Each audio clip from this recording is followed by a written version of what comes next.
Alors bonsoir à tous, je suis ravie de vous retrouver en direct pour un live Instagram pour vous présenter une jeune femme audacieuse, une jeune femme qui est géniale, qui s'appelle Pernelle Michon et qui est, vous allez voir, une grande sportive de haut niveau qui prépare les Jeux Olympiques. Bonjour. Bonjour. Merci d'être là Pernelle, super contente. Donc, Pernelle, on s'est connus sur un podium le week-end d'avant le Covid. Oui, c'est Hein, ça. voilà, où on était avec, je sais pas, 150 jeunes femmes qui couraient Ouais, c'est ça, ouais. voilà, la Women Cup, donc sur l'eau à Pornichet. Et Pernelle revenait d'Australie, mais ça, elle va vous en parler tout à l'heure. Elle va nous raconter pourquoi elle revenait d'Australie. Donc, juste avant de te donner la parole, en deux mots, je te présente. Donc, Pernelle, elle est née à La Rochelle, elle a vécu à l'île de Ré. Évidemment, Pernelle, si je me trompe, Bonsoir de Vienne. Ah, il y a Vienne qui nous regarde. Ouais. Si je me trompe, tu me coupes. Donc, tu es née à La Rochelle, donc tu as vécu à l'île de Ré, un papa régatier et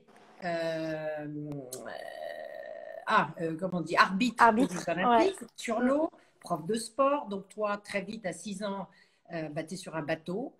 T'aimes ça, t'es picousé par la mer et t'aimes ça.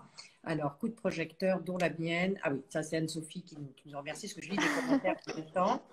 Donc, à 13 ans, Pernelle, tu es quand même très très bonne, parce que moi aussi j'ai fait de l'optimisme. Un optimiste, oui. J'étais pas championne de France. Toi, tu es championne de France à 13 ans. Tu t'entraînes en solo ensuite et tu fais du laser. Et là, 4.7. en laser, en 2007, tu es 8e au championnat du monde. Donc, on a quand même une graine de championne tout de suite. Donc, tu es très, très performante. Tu es très compétitive, hein, parce que quand je t'ai demandé qu'est-ce qui t'a poussé, tu dis bah, j'aime ça, j'aime la compétition. Ouais. Tu es très compétitive. On va aller assez vite sur le début de ta carrière. Tu t'entraînes seule et ça marche très bien. Puis tu rentres à sport-études au lycée, où là, tu rejoins une équipe qui t'entraîne. Et ça se passe bien. Bien, et puis après, tu fais des allers-retours entre Pôle Espoir et Pôle France. À 17 ans, tu es 6e au championnat du monde. Voilà, et championne de France en 2011. Voilà, donc des médailles, hein, un très très beau palmarès de championne. Et après, tu as ton bac et là, il faut faire un choix, mais que tu fais très naturellement en te disant que de toute façon, le sport, c'est ta vie.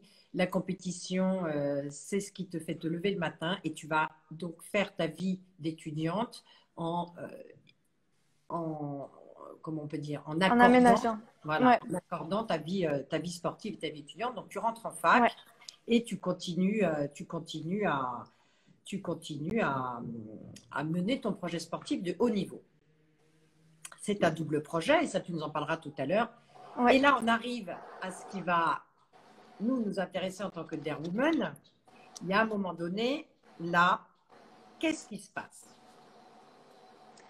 Alors, j'ai commencé la fac et là, j'étais encore en année jeune, c'est-à-dire moins de 21 ans. Donc là, c'était plutôt facile parce que j'avais encore des objectifs, disons, entre guillemets, plus faciles ou plus atteignables que la catégorie senior. Donc, à la fin de ma deuxième année de fac, je réalise un podium sur le championnat d'Europe moins de 21, donc les performances qui s'améliorent. Et là, en fait, je réalise vraiment qu'en fait, la prochaine étape, c'est de se lancer sur une préparation olympique et que les prochains réels objectifs sont en catégorie des seniors. Et là, on est sur on est vraiment sur une autre dimension. Et c'est cette marge du niveau senior qui est plus difficile à passer. Et au début, j'ai eu un petit peu de mal. Je pense que je réalisais pas trop encore dans quoi je me lançais. Et je dirais que le mental a eu un petit peu de mal à réaliser tout l'investissement que le sport de haut niveau représentait. Et c'est aussi là où j'ai eu ma première blessure, qui en soi est peut-être la première phase de l'avancée projet de haut niveau en fait parce que cette blessure, j'ai été obligée de composer avec pendant un an pour pouvoir aller jusqu'à mes prochains championnats du monde senior. Sinon, je perdais au moins un an et demi dans mon projet sportif. Donc, c'était les ligaments croisés. C'était au mois de février. Et j'ai décidé de continuer à régater, de réaliser ma première année 100% catégorie senior et d'aller jusqu'au championnat du monde sans ligaments croisés. Et j'ai réalisé une performance que je ne pensais pas pouvoir réaliser au vu d'une blessure aussi importante. Donc, je termine 24e à mon premier championnat du monde. Et 2 jours plus tard, je me faisais opérer pour revenir le plus vite possible parce que là, on rentrait dans la course pour les Jeux Olympiques. On était vraiment 2 ans avant les Jeux de Rio. Et donc, il y a eu toute cette phase de rééducation, retour au bateau. Et j'ai pu recommencer à naviguer au mois de mars et après le temps de retrouver ses sensations, etc. Je savais que ça allait être vraiment... J'étais une totale outsider pour la sélection au jeu, mais par contre, je me disais que de toute façon, il fallait que je joue la sélection vraiment jusqu'au bout pour apprendre au maximum pour la PO suivante qui était les Jeux Olympiques de Tokyo en 2020. Et donc, cette sélection, elle était à Miami en 2016. Elle s'est pas très bien passée pour moi, mais en tant qu'outsider, c'était pas une grosse déception. Et suite à ça, j'ai vraiment débloqué mon niveau et encore monté d'un cran et j'ai réalisé des top 10 en Coupe d'Europe, top 8 en Coupe du Monde même, enfin des performances que je pensais pas un an avant retrouver en fait, en reprenant la voile. Donc là, ça nous amène à la fin de la préparation olympique de Rio, donc les Jeux Olympiques de Rio l'été. Donc là, je réalise mon stage de master pour avancer du côté professionnel aussi, parce qu'aujourd'hui, je suis en master 2 de management environnemental. Et à la rentrée, je me lance, ça y est, c'est vraiment le point de départ de la préparation pour les Jeux de Tokyo. Et alors, je te coupe juste une seconde avant d'attaquer Tokyo. Il y a quelque chose d'intéressant quand on a préparé cet entretien, on va raconter tout ça. La blessure, parce que tu as une histoire sur la blessure. Ouais. La blessure, elle est un moment clé dans ta carrière d'athlète. Et tu l'as, et moi je t'ai souvent dit que quelque chose me fascinait chez toi, c'était ta maturité par rapport à l'analyse que tu pouvais faire de ton parcours, de ce qui t'arrive et de la façon dont tu dois gérer justement ce double parcours. Mais raconte un peu comment tu analyses cette blessure pour toi, qu'est-ce qu'elle veut dire, parce qu'elle a été un marqueur dans ta vie. Comment tu raconte en comment fait, tu l'as vu. je dirais qu'elle est arrivée à un moment où je savais pas comment passer un cap sur mon niveau tout court. Et en fait, j'ai très vite compris, hein, quand je me suis blessée, j'ai très vite compris qu'en fait, c'est parce qu'il y avait quelque chose qui allait pas, voilà, en général. Et dans ma tête, et là, pour le coup, c'était vraiment cette question de comment passer la marche du haut niveau. Et je dirais qu'en fait, cette blessure, elle m'a permis de faire une pause, en fait. Presque exprès, en fait. Presque exprès. Ouais, je dirais que c'était un message que mon corps m'envoyait et bah, mon corps, il parle pas à moitié, quoi, on va dire, parce que c'était quand même on en était sur ta ma blessure blessure. qui te met en pause, qui te donne, qui te dit, ça me convenait peut-être pas tout à fait là, ce qui était en train de se passer. Vas-y, alors je te laisse raconter la suite parce que c'est pas rien de faire. Moi qui suis voileuse, je vous dis, c'est quand même pas rien de faire de la voile en compétition sur un petit bateau avec les ligaments croisés rompus. Donc déjà chapeau. Et là, ton histoire, tu nous dis, tu fais des perfs que tu n'aurais même pas imaginé faire si tu n'avais pas eu cet accident. Hein. C'est ça l'histoire. Ouais, je pensais pas forcément réussir à passer la marche, en fait, quand même, d'être dans le match du haut niveau et encore moins avec une blessure, en fait. Donc, je dirais que cette blessure, elle m'a permis de faire une pause et de me recentrer sur moi-même déjà. Voilà. Parce qu'en fait, du coup, je naviguais vraiment que pour moi et j'étais blessée. Donc, voilà, la position d'outsider, elle est quand même facile.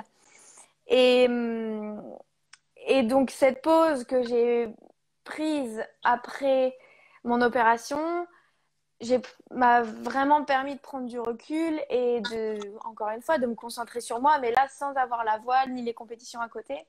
Et donc, ce qui a fait que quand j'ai repris le bateau, bah, je savais vraiment pourquoi je remontais dessus, en fait. Et ce qui me poussait à faire ça, parce qu'après, quand on fait plus de 6 mois de rééducation, qu'on est on est loin de son bateau, voilà, on sort du truc, entre guillemets, bah, on sait pourquoi on revient. Hum, hum, hum, Et donc voilà, j'ai eu mes meilleurs perfs en revenant de blessures. Donc, ça s'est vu chez beaucoup de sportifs de haut niveau quand même, de revenir plus fort, en fait. hum. Donc voilà. Ça fait partie du process. Et alors après, vas-y, raconte Ouais. ce qui s'est passé après, ça c'est intéressant. Alors après la PO de 2016, après les Jeux de 2016, dès la rentrée, je suis partie pour voilà, la sélection, enfin l'objectif de médaille aux Jeux de Tokyo. Et, euh, et donc je me suis engagée vraiment dans un groupe d'entraînement avec cinq autres filles où le deal c'était on s'entraîne ensemble, on se fait monter ensemble.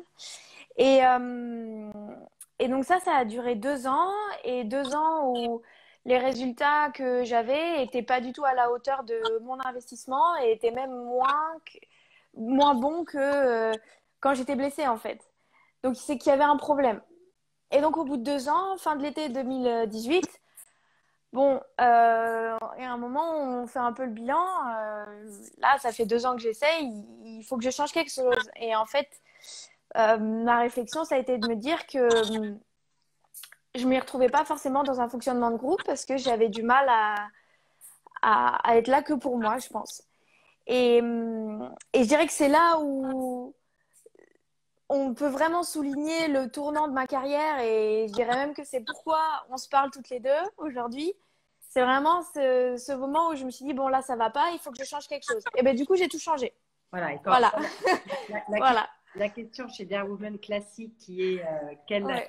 action audacieuse a changé ton parcours alors, sportif, toi, c'est là. C'est à ce moment-là où C'est là. voilà, où tu prends une décision énorme, immense pour une sportive qui est encadrée, Ouais, une fédé, etc. Tu, c'est tu, ça. tu fais une analyse très mature hein, en ce qui te concerne et tu fais un choix difficile, très assumé, qui est Donc de prendre mon indépendance de la fédération et en fait de bâtir mon propre système en fait, avec ma propre équipe et prendre mes propres décisions.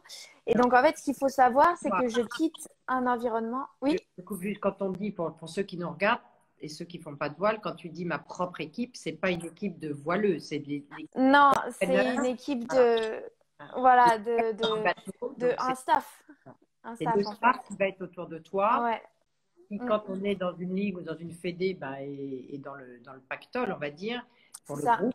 Et là, toi, tu pars, tu es seul, t'as plus personne en fait autour de toi. Tu décides ça et de recréer ton écosystème. c'est ça. J'avais déjà ma physio-nutritionniste, mais j'ai tout changé. C'est-à-dire que j'ai quitté le préparateur physique de la fédération pour une préparatrice physique indépendante. J'ai quitté la préparation mentale et j'ai mis du temps avant de retrouver quelqu'un qui me convenait. Et du coup, je quittais un système où l'entraîneur de voile, donc l'entraîneur spécifique, bah, du coup, j'en avais plus en fait et j'ai pas les moyens de payer quelqu'un à plein temps pour être avec moi. Donc, je suis devenue mon propre entraîneur en fait pendant quelques mois, Et alors, pendant même beaucoup de quand mois. on prend une décision Ouais. comme ça, tu es sportif de haut niveau, tu prépares les JO, qu'est-ce qu'on te dit? Comment ils réagissent les gens qui sont autour de toi? Parce que souvent, voilà, quand on prend des décisions qui sont en rupture Ouais, à la norme, et ça m'intéresse parce que on dit Dare Woman, c'est de justement être hors norme. Hein, quand on est audacieux, on essaye d'être hors norme, en tout cas de dépasser les normes. Qu'est-ce qu'on t'a dit à ce moment-là, tes parents, ton entourage, et comment ont été les réactions? plutôt généralement du soutien. Après, je pense que j'ai pas trop écouté les messages négatifs. Donc, j'ai du mal à m'en souvenir aujourd'hui. Je pense que c'est une bonne chose, du coup. C'est bien. Euh, voilà, je pense qu'il y avait quand même des gens qui se sont dit, voilà, ça va être compliqué, mais bon, ta décision, elle est respectable. Et, Et bon, on peut être sûr qu'on m'attendait au résultat, hein, entre guillemets, hein. Enfin, on m'attendait au tournant, mais voilà. Cet état d'esprit, là, t'es comment? T'es gonflé à bloc, t'as peur, Je t'es comment? suis. Bah là, en fait, c'est comme quand on commence quelque chose de nouveau, là. C'est. Voilà, je sortais d'un système et là, il y avait tout à faire. Et en fait, mais je savais pas ce que j'allais faire le mois prochain, presque, avec qui j'allais m'entraîner, qui est-ce que j'allais trouver pour travailler avec moi. Et du coup, moi, du coup, c'est au quotidien, c'est devenu mon. Ben, c'est comme un entrepreneur en fait. Tous Ouais. les jours, où tu dois voilà, travailler dessus, savoir avec qui, quel programme tu vas faire, avec qui tu vas travailler. Un Donc, grand bravo, hein. Les gens disent bravo. voilà. Ah, merci. C'est, en fait, c'est ce qu'on disait, c'était un vrai parallèle avec le monde de l'entrepreneuriat. Tu es chef d'entreprise, tu sais à peu près où Ouais, tu quand vas même. aller, mais tu ne sais pas encore comment. Il faut trouver les gens qui t'entourent, qui sont bons. Comment tu Et il fais? faut Toi, aussi trouver l'argent il faut aussi trouver l'argent. pour avancer parce qu'il faut savoir que quand tu quittes un système fédéral, tu sors quand même d'une zone de confort où les déplacements sont plus faciles, où tu as l'entraîneur, où voilà, financièrement, voilà, t'es quand même aidé. Et quand l'année où je suis partie, j'avais plus trop de résultats, bah, les aides aux sportifs, elles dépendent de leurs résultats. Donc quand tu as moins d'aide, bah, voilà, tu as moins d'argent. Donc c'est une décision encore plus. Oh là, là, je suis pas repartie de zéro, mais j'avais tout à construire, quoi, Ouais. Et comment tu as fait? on va dire. Comment tu as fait? Alors, Alors ça a tu pris pas mal de temps. as trouvé qui alors? Tu t'es construit, tu as trouvé. Alors, donc à la rentrée, bon voilà, la décision elle était prise. J'ai trouvé une préparatrice physique qui aussi lançait son activité de préparation physique individuelle, à qui on a dit que de toute façon ça marcherait pas sur La Rochelle parce qu'il n'y avait pas le public. Aujourd'hui, elle va avoir un deuxième préparateur physique. Elle a recruté une chargée de com. Elle travaille. Enfin voilà, ça grossit pour elle aussi. Donc on Donc, c'est était. bien, c'est bien les gens qui disent que ça ne va pas marcher. C'est bien. Qui Voilà, continuent parce que exactement. Parce qu'en ça fait, s'ils bouge. nous Hein. donnent tellement, on a tellement raison quand on leur dit non, du coup. Et donc, Exactement. Amandine, elle s'appelle, on était un peu dans le même, je dirais dans le même état d'esprit. Donc, voilà, on s'est soutenus et c'est vraiment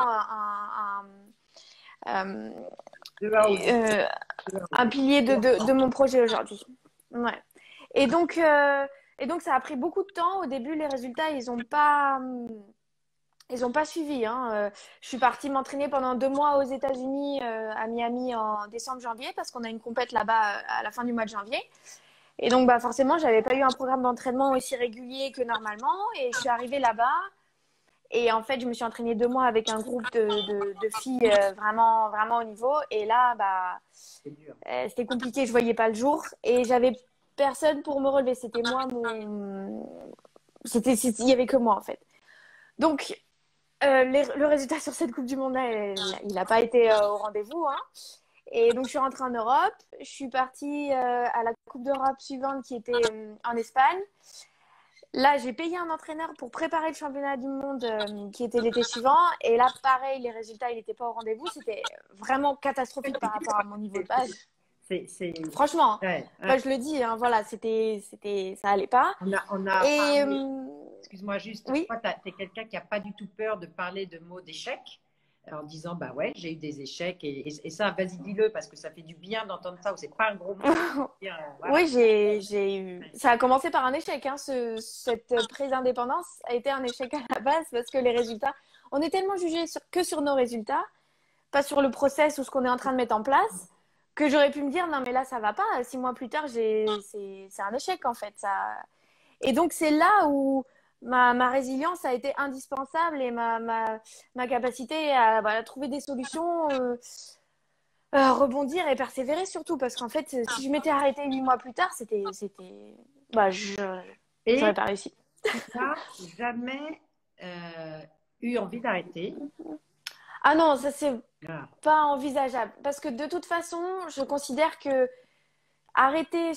ça aurait été arrêté pour des mauvaises raisons. Moi je veux arrêter quand je considère que ma carrière est finie, que j'ai fait le tour de ma discipline ou de la voile, ce qui va être compliqué de faire le tour de la voile quand même. Je te coupe 2 secondes parce que Et oui. c'est passionnante et mature. Alors, et là, je peux vous dire Ah, merci. que vous ne voyez que la petite partie émergée de l'iceberg. Parce que moi qui connais bien Pernelle, elle est effectivement bien vue d'une maturité absolument exceptionnelle. Je te laisse, excuse-moi, je te laisse. Oui. Donc oui, je ne pouvais. C'était inconcevable d'arrêter. Ouais. Voilà, je ne peux pas. Voilà, Alors, c'est la quand on réponse. parle et que tu me racontes ta vie, il faut savoir que Pernelle, elle est muée par la compétition. Enfin, c'est un moteur chez toi. À un moment, tu m'as dit, Ouais, j'ai rayé le parquet, il fallait que je gagne, il fallait que je. Voilà, ouais. De c'est toute quand même un façon, moi, moteur. je suis orientée objectif, quoi. Je me fixe. J'ai besoin d'avoir des étapes, d'avoir des objectifs, d'avoir des choses qui me portent et pour savoir pourquoi je vais m'entraîner, pourquoi je me lève le matin, en fait.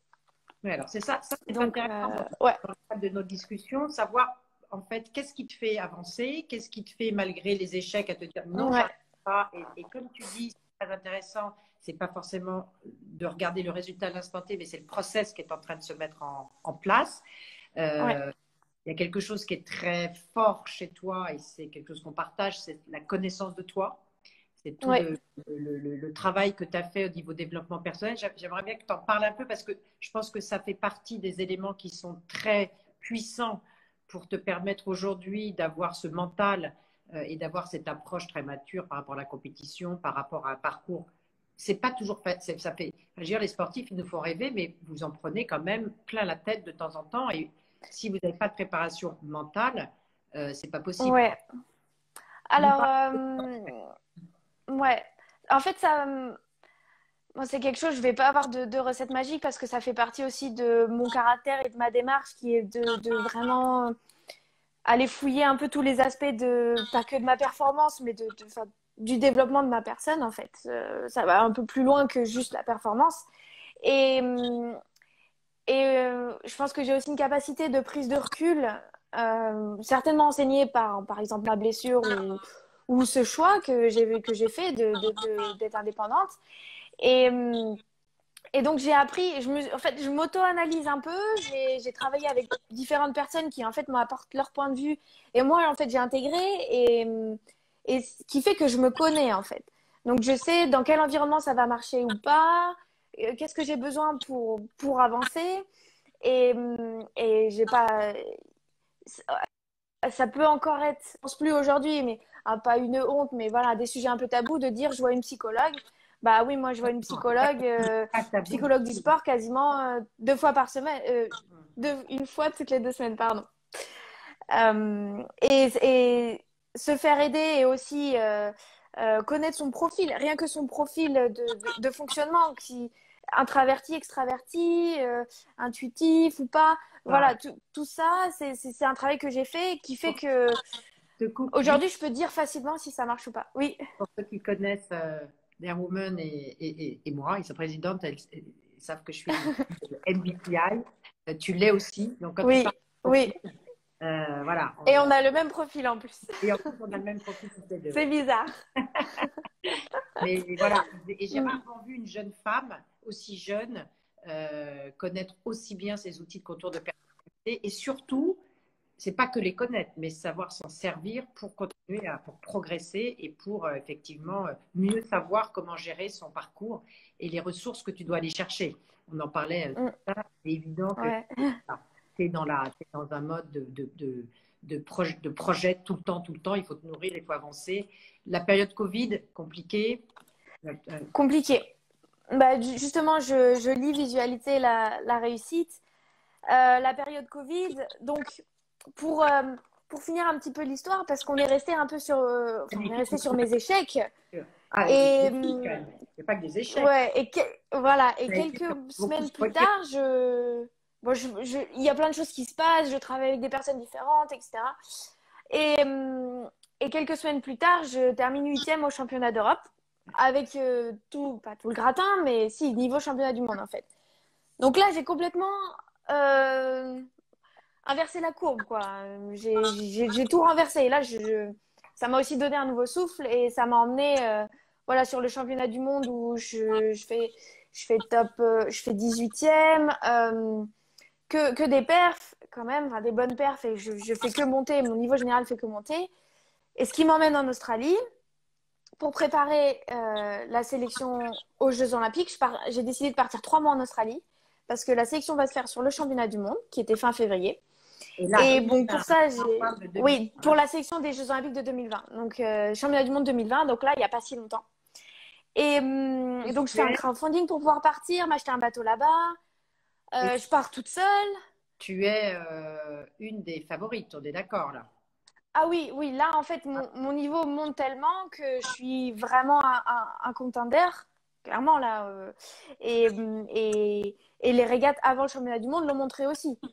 Voilà, j'étais vraiment le plan d'eau, enfin, tout, j'étais prête, quoi.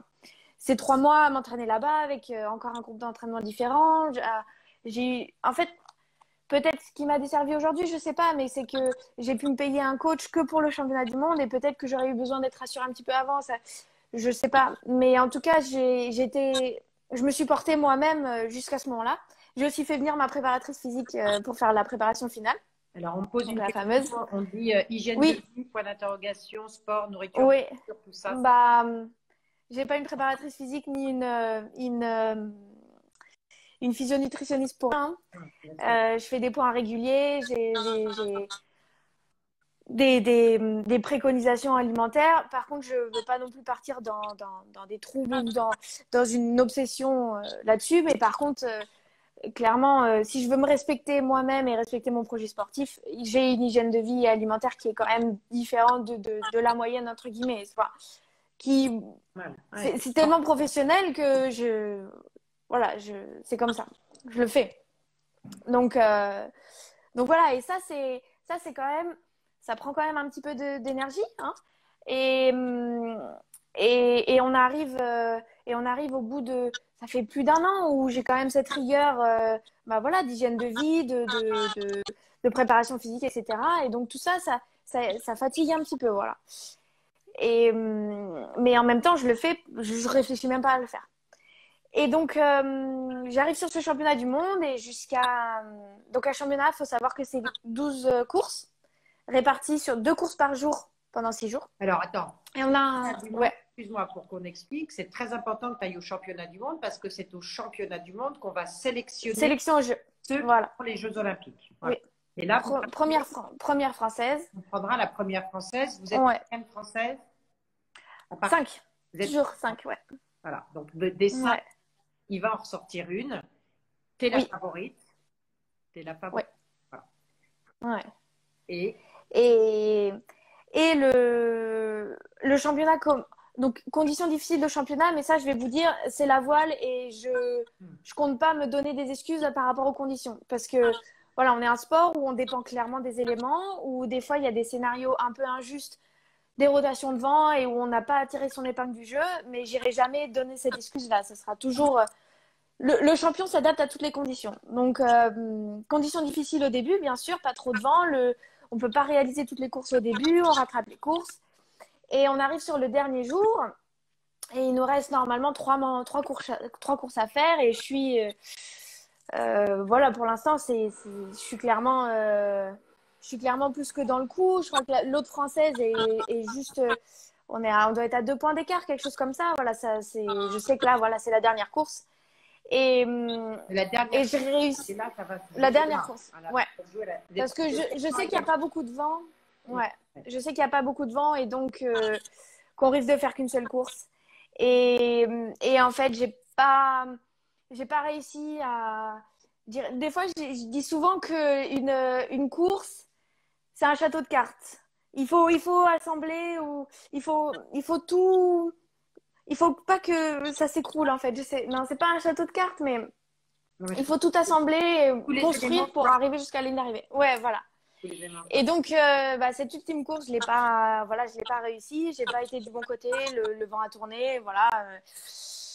Et du coup, je rentre de cette dernière course et je sais que là, c'est pas bon.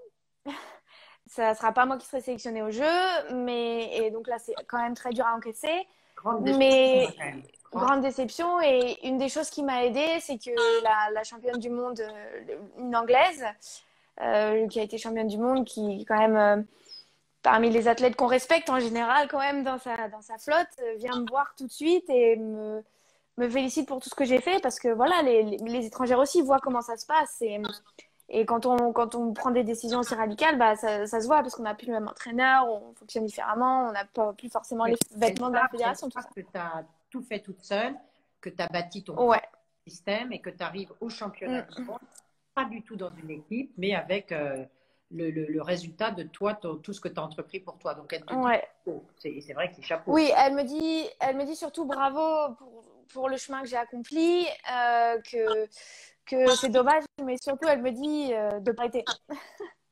Et oui, parce que toi, ça te serait voilà. plus là, d'arrêter? Ça te serait Non, plus. non, Non. non. J'aurais pu me dire voilà, je suis fatiguée parce que c'est fatigant, mais je sais pas. Pour l'instant, je peux même pas assimiler la question encore. Plus tard, je t'expliquerai sûrement pourquoi. Mais aujourd'hui, j'intègre pas la question. Voilà.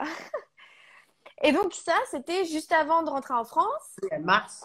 On s'est rencontrés quelques jours plus tard, début mars. Alors oui, je Et après, on s'est fait confiner. Je raconte quand même parce qu'on se rencontre pour faire une conférence toutes les deux sur les femmes et la voile, parce que bon, moi j'ai une time de voile pas du tout à ton niveau, différemment. Et on m'avait dit, il va y avoir une sélectionnée olympique qui sera avec toi, etc. J'étais très. C'était prévu. C'était prévu. Elle arrive, on ne savait pas encore ce qui s'était passé en Australie. Et là, j'ai une jeune femme qui fait une conférence avec moi. Tu débarquais de l'avion, c'était 2 jours avant. C'était vraiment. Ouais, j'avais encore les décalages horaires, il me semble. Encore jet-lagué.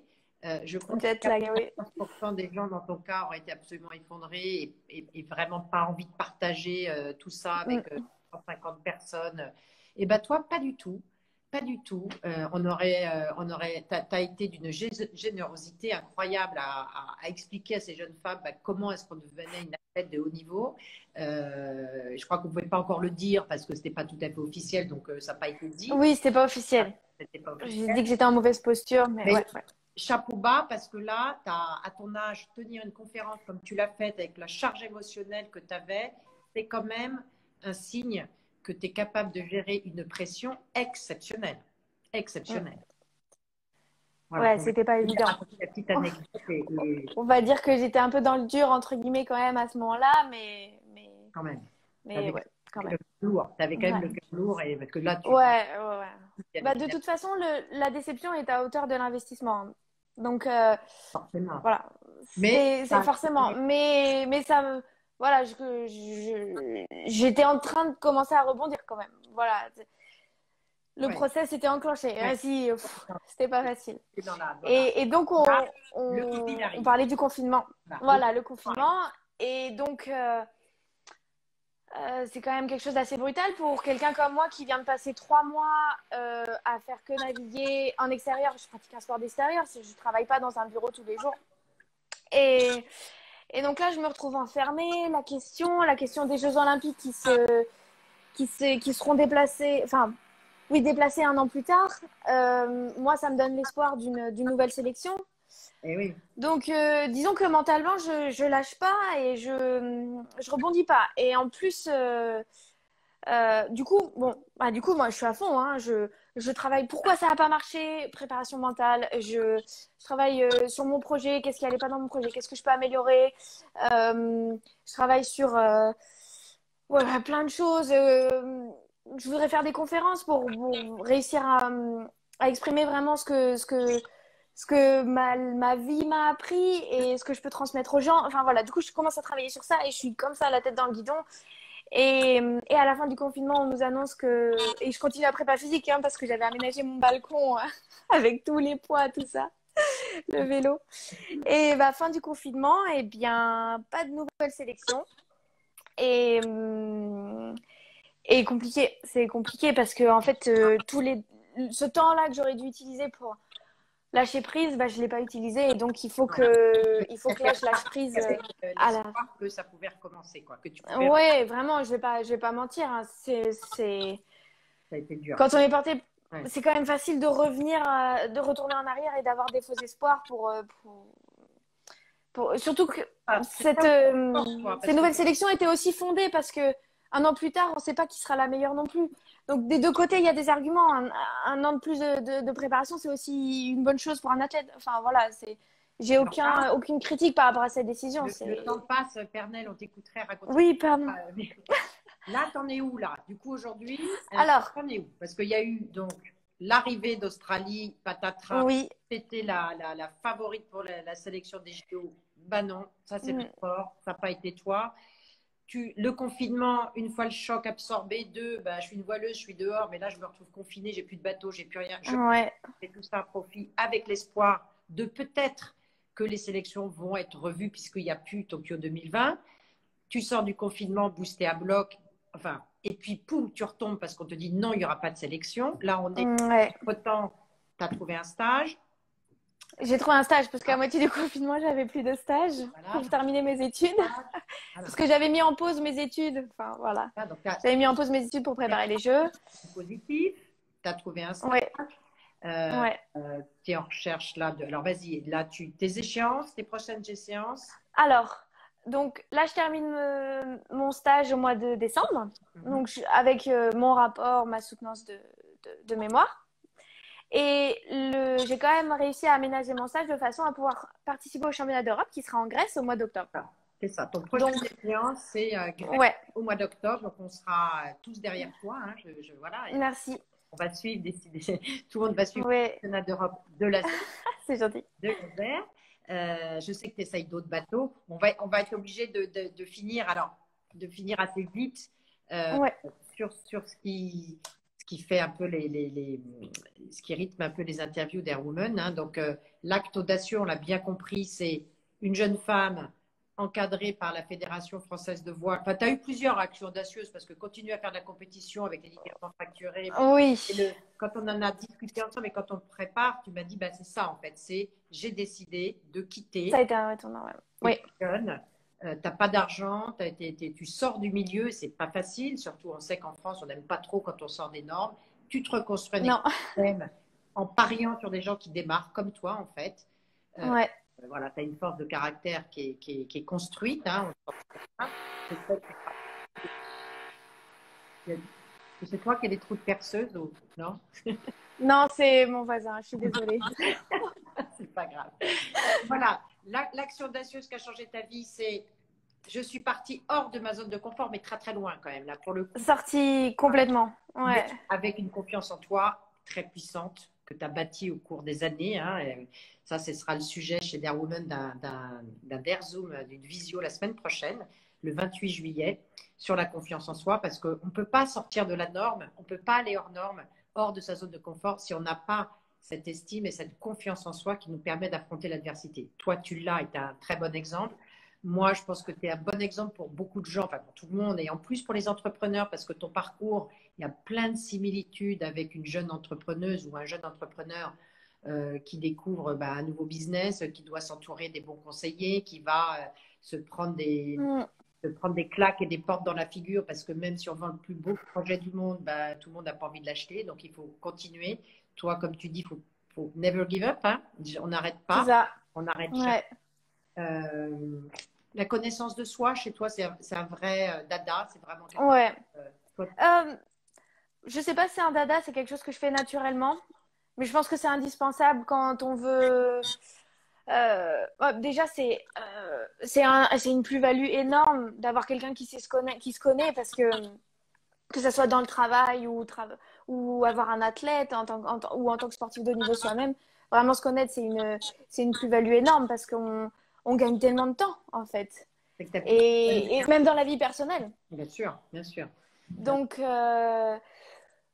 ouais, je pense que tout le monde devrait quand même avoir la curiosité de se connaître un petit peu.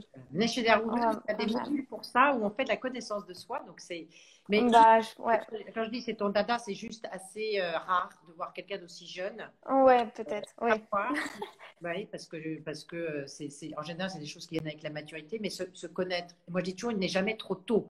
Donc oui, les jeunes, vous devez vous connaître le plus tôt possible. Aux États-Unis, on fait des profils de personnalité pour mieux se connaître dès la sortie du lycée, et ils ont raison. Et je pense que rien que pour l'orientation, en fait. Voilà, savoir un peu plus ce qu'on veut.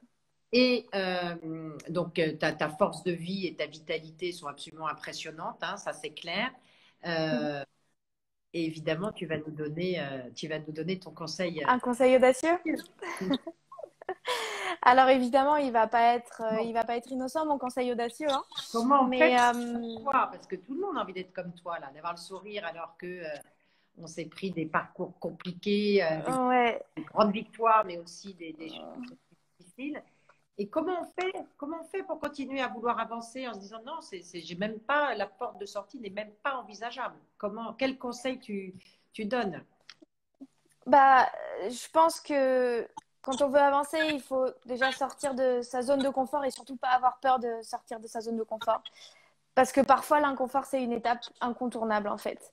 Et, et un peu qui ne tente rien n'a rien. Mais voilà, si on n'essaye pas, moi, je préfère me dire, bon, bah, j'ai tenté, ça n'a pas marché, j'aurais appris, que de me dire, ah, j'ai rien tenté et je suis restée dans mon confort et en fait, je suis déçue Donc, parce toi, que j'ai rien tenté. Donc voilà. dans ton Sortir parcours, de.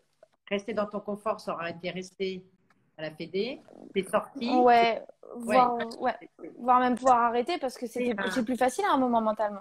un super conseil. Il n'a pas encore été donné, celui-là, il y en a franchement déjà. Et je trouve que c'est tellement la définition de l'audace, effectivement, de prendre la route la plus difficile. Ouais, je pense aussi. C'est là-dessus qu'on retrouve les plus belles joies, parce que les plus belles réussites, hein, souvent c'est comme ça. Donc, merci Pernette pour ce super conseil. Ouais, belle philosophie. Merci à, Ouais, ouais. Il y merci a à toi, merci à Dare Woman. la Cologne qui nous regarde, une Woman de Cologne.